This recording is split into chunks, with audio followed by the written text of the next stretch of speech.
membentuk asosiasi. Memang tujuannya adalah selama ini kan menjadi selalu problem ya ketika persoalan pupuk inilah. Makanya kita ketika mereka membentuk sebuah asosiasi, nantinya tujuannya untuk bisa berkoordinasi dengan pemerintah untuk kalau ada permasalahan-permasalahan di bawah ini ada yang jembatan. Kuncinya adalah di KPL. Ketika KPL ini bisa bekerja sama dengan Gapoktan dan sebagainya, kalau ada kebuntuan bisa disinkronkan.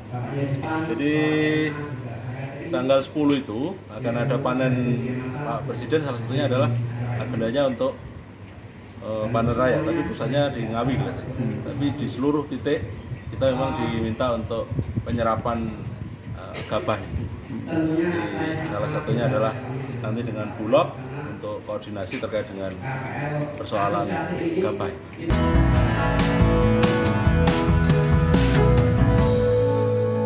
Menjalin silaturahmi saja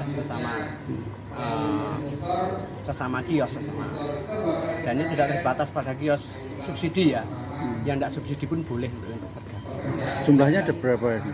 Ada sekarang ada 362 kios. Jadi setiap desa itu minimal ada satu kios kami.